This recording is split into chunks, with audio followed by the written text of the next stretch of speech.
It was a cold September night in 1943. The moon was soft, the air unusually calm. Above the clouds, a single RAF transport plane cut through the darkness like a ghostly arrow, its engines humming against the silence of occupied Europe. Inside sat a woman, dressed not in combat gear, but in a blue civilian dress beneath her flight suit. On her back, a parachute. In her eyes, the determination of someone who had already seen death too closely to fear it any more. Her name was Elżbieta Zawacka, codename Zoe. That night she was about to jump into Nazi-occupied Poland. Before we begin, if you love uncovering forgotten World War II stories, take a second to subscribe. It keeps history alive, as a spy for fame or vengeance, but as a courier, a fighter, and a woman defying two empires, Hitler's tyranny and her own government's disbelief in her kind. When the red light blinked inside the plane, the crew exchanged brief nods. Zoe stood up, adjusted her straps, and touched her coat pocket. A small keepsake of silk stockings, carefully folded, once given to her by a British officer trying to charm her. To others they were a token of femininity. To her, they were a reminder beauty could be deadly under the wrong gaze. As she leapt from the open hatch into the black void below, Poland spread beneath her like a shrouded graveyard. Before the war, Zoe had been a mathematics teacher in Toruń, a city long contested between empires, once Prussian, later Polish, often divided and reclaimed.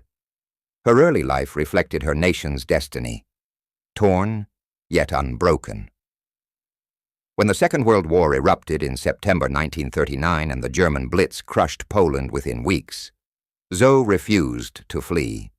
Instead, she joined the underground resistance, the Home Army, working as a courier between secret cells and foreign intelligence links. Her blonde hair and Germanic features allowed her to pass unnoticed among enemy patrols, a mask she wore with lethal precision. By 1941, she had built one of the most effective female-led intelligence networks in occupied Europe, covering a region the size of Wales. Reports, maps, and troop movements passed through her hands, smuggled in toothpaste tubes, hidden in cigarette lighters, or rolled inside keys. Each message was a pulse of the underground heart, and she, its rhythm. But success in war always breeds danger. By May 1942, her network had been infiltrated. Gestapo agents began closing in. One evening, while traveling by train, Zoe realized the man seated beside her, polite, uniformed, smiling, was no stranger. He was Gestapo.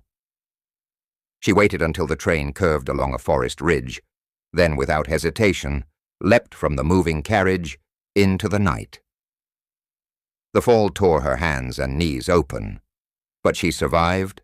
From that moment, she knew her face was compromised. Poland had grown too small to hide her. When she reached the resistance command, new orders awaited her.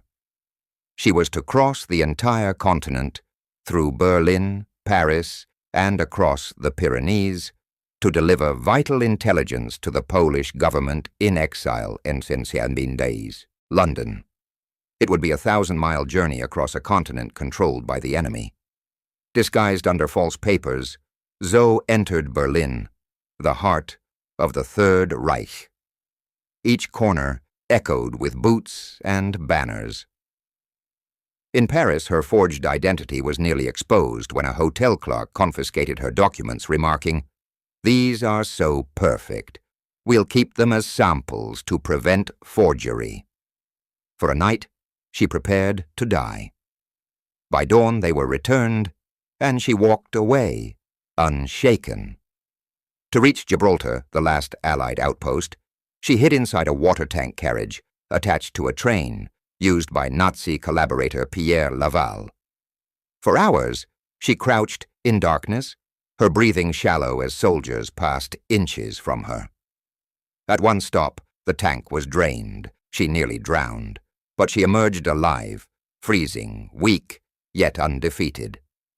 Across the Pyrenees, she was shot at, nearly captured, thrown out of a window by her own guide to avoid suspicion. Still, she pressed on. By the time she reached Liverpool, her clothes were ragged, her body bruised, and her spirit luminous. When British intelligence, MI6, interrogated her, they doubted her story. A woman crossing the Third Reich alone. But her documentation, precision, and scars said otherwise. She had done what few men could. And she wasn't done yet. London, 1943. The city was rebuilding itself between bomb raids and bureaucracy. In the offices of the Polish government in exile, the corridors smelled of cigarette smoke and stale coffee. Zoe entered as a soldier, but to them, she was an anomaly, a woman demanding to be heard. Polish officers, mostly men hardened by exile, struggled to understand her. They called her the lady captain in a skirt. Some even mocked her as the female dictator. But Zoe's concern was not pride. It was policy. She had seen women die on the front lines without recognition, their bravery dismissed as civilian sacrifice. She wanted change, legal military status for women in the Home Army, the same rights and the same protections as men. She argued that without such recognition, captured women could be executed under Hitler's commando order, which stated that anyone fighting without uniform could be shot without trial. Her voice, though calm, carried the steel of conviction. Some called her insubordinate. Others called her dangerous. In truth, she was both, and she was right. Her mission in London was twofold: to reorganize the communication between the Home Army and the government in exile, and to push forward her demand for equality in arms. When she wasn't in strategy meetings, she trained with British Special Operations, learning to parachute, navigate enemy lines, and disappear if captured. In Essex, at Audley End House, she trained alongside elite Polish paratroopers, learning to blend, survive, and infiltrate. Her lessons were grounded in experience. She had lived what they were merely simulating. When she taught male recruits how to stay invisible. They listened, because they knew she had walked through Berlin and lived to tell it. By September 1943, she volunteered for the most dangerous assignment of her life, to parachute back into Nazi-occupied Poland. Out of 2,500 candidates, only 316 were chosen.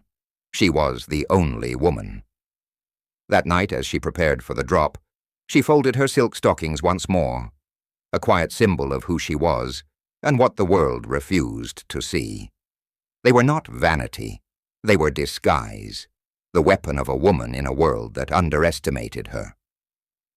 When her parachute opened above Poland, she descended into a war-torn homeland where every whisper could be fatal. By 1944, the heart of Poland beat faster. The Warsaw Uprising was coming, the largest organized revolt against Nazi occupation. Zoe was now a key courier and strategist for the Home Army. Her intelligence networks helped coordinate movements across districts, linking underground forces in a city soon to become a battlefield. On August 1, 1944, Warsaw erupted. 63 days of street-to-street fighting followed. Young boys, women, priests, and teachers turned soldiers. Zoe was there, delivering messages, transporting weapons, guiding medical teams through sewers beneath collapsing streets. But the uprising was doomed. Outgunned, outnumbered, betrayed by the Allies' inaction, Warsaw burned. Nearly 200,000 Poles died. And yet, because of Zoe's legal campaign, female fighters were granted official military status. When captured, they were sent to POW camps instead of execution fields. It was a small victory amid tragedy, but a victory that saved thousands of lives. After the war, one might expect medals, respect, or rest. Zoe received none. When the Soviet-backed communist regime took control of Poland, many Home Army veterans were labeled traitors. Zoe, the symbol of independent resistance, was now seen as a threat. In 1951, she was arrested, beaten, and sentenced to 10 years in prison. Her captors wanted her to confess to espionage for the West. She refused. 6 years later, she was released. Silent, scarred, but unbroken. Even then, she was watched, followed, denied recognition. Her name vanished from official records. But she continued her quiet rebellion, collecting the stories of female resistance fighters, documenting their sacrifice. If her government would not remember them, she would. Decades passed, the world rebuilt, the Iron Curtain fell. When democracy returned to Poland, old wounds reopened, and names once erased were spoken again. Among them, Elżbieta Zawacka. She was finally promoted to Brigadier General, only the second woman in Polish history to receive that honor. But she never sought the title. Her mission had always been beyond rank. It was about recognition. In her final years, Zoe lived quietly in a communist-era apartment block in Toruń. On its side today stands a mural of her, a woman in uniform, eyes steady, the shadow of a parachute behind her. Visitors to the Toruń Resistance Museum often see her handwriting, notes she kept about fallen comrades, photographs of girls who had once worn the same forbidden silk stockings. The stockings themselves, her symbol, tell the story best. In London, an officer once flirted with her, offering them as a gesture of admiration. To him, they were luxury. To her, they were danger. In Nazi Poland, silk stockings were worn only by Gestapo officers' wives, a sign of privilege and collaboration. For a resistance courier to wear them meant risking death. When she later saw a male comrade pull out a pair to impress her in St. James's Park, she froze, realizing how little he understood the enemy or the peril faced by those on occupied soil. Those stockings became her quiet metaphor. How fragile survival was, how easily appearances could kill. Today, Elżbieta Zawacka's life reads like fiction, but every record, every testimony confirms it. She crossed enemy lines, defied governments, changed laws, and faced prison, all for a cause greater than herself. She proved that resistance wears many faces. Some carry rifles, others carry messages, and some, like Zoe, carry the unbreakable will of a nation hidden beneath silk and steel. When she died in January 2009, aged 99, Poland saluted her not just as a soldier, but as a symbol of endurance, defiance, and the timeless courage of those who fight without ever being seen. When Zoe jumped into the night sky of 1943, the parachute above her was her shield, and the silk beneath her coat was her secret. Two fabrics, one for survival, one for disguise. Together they told the story of every woman who fought two wars at once, one against tyranny and one against disbelief. Her legacy whispers a truth that still echoes today. Freedom is never given.